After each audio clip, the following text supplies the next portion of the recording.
Revelation 17, verse 16. And the 10 horns which you saw on the beast,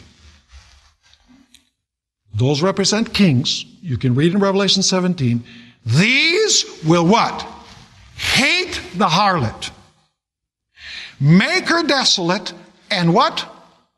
Naked, eat her flesh, and burn her with fire. Let me ask you, in the light of all of this, what does God invite His people to do? Let me ask you, are there a lot of God's people in these systems?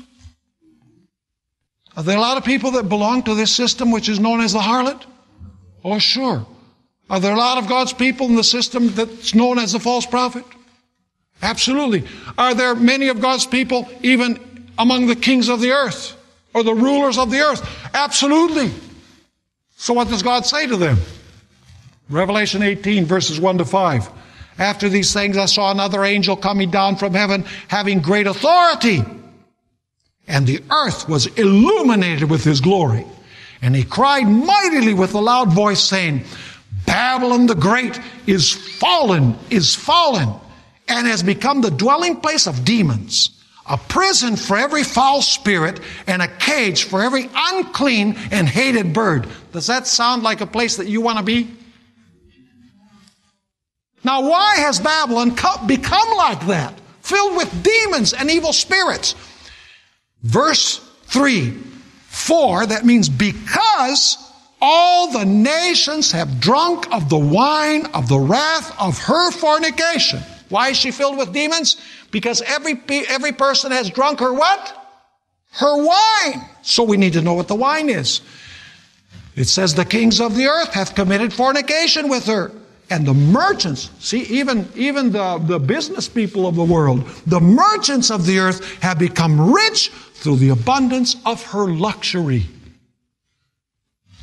And I heard another voice from heaven saying, come out of her, my people. God has a people in this system.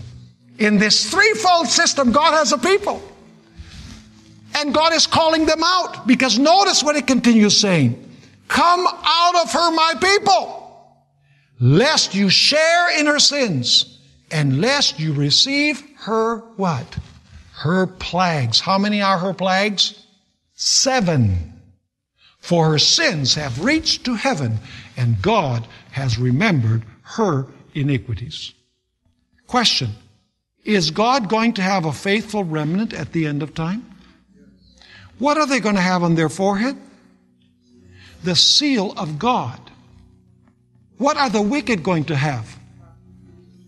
Could that have something to do with sun worship? Are you understanding me or not? And what's going to happen to those who do not have the seal of God? They will be what? They will be destroyed by the wrath of God.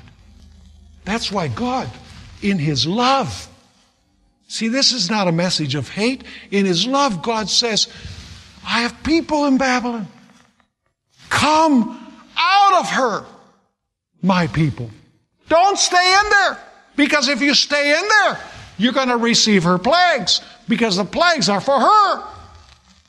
And of course, the big question is, will we accept the call of God and come out of Babylon and be among those who keep the commandments of God?